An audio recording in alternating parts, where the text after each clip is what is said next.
Pawan Kalyan star హీరోగా ఎంత ప్రఖ్యాతి పొందారో సామాజిక సేవలోనూ అంత ఖ్యాతి పొందారు. ప్రకృతి వైపరీత్యాలు వచ్చినప్పుడు భారీ విరాళాన్ని ప్రకటించడంలో ఎప్పుడూ ముందుంటారు. ఆర్థిక ఇబ్బందులు ఉన్న అనేక మందికి వ్యక్తిగతంగా సాయం చేసిన సందర్భాలు ఎన్నో ఉన్నాయి. దైవ కార్యాలకు కూడా ఇతోధికంగా విరాళాలు ఇస్తుంటాడు.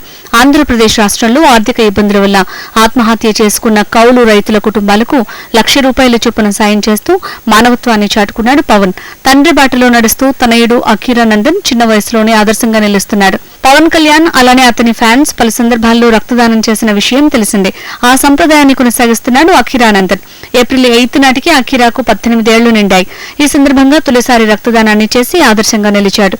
రోగులకు ప్రమాదాల బారిన పడిన వారికి తగినంత రక్తం దొరకని పరిస్థితులు నేటికి ఉన్నాయి. ఇలా యువత ముందుకు వచ్చి రక్తదానం చేస్తే మరెన్నో ప్రాణాల్ని రక్షించొచ్చు. మంచి మనసుతో ముందుకొచ్చిన అఖీరానందన్ కి ప్రశంసలు లభిస్తున్నాయి. పవన్ కళ్యాణ్ కి నట వారసునిగా వచ్చేందుకు అఖీరానందన్ చాలా ఉత్సాహంగా ఉన్నాడు.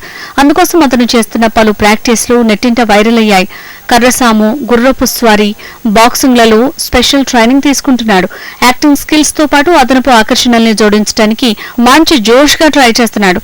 మరో 2 ఏళ్లలో ఎంట్రీ ఇస్తూనే అదరగొట్టేస్తాడంటున్నారు మెగా ఫ్యాన్స్.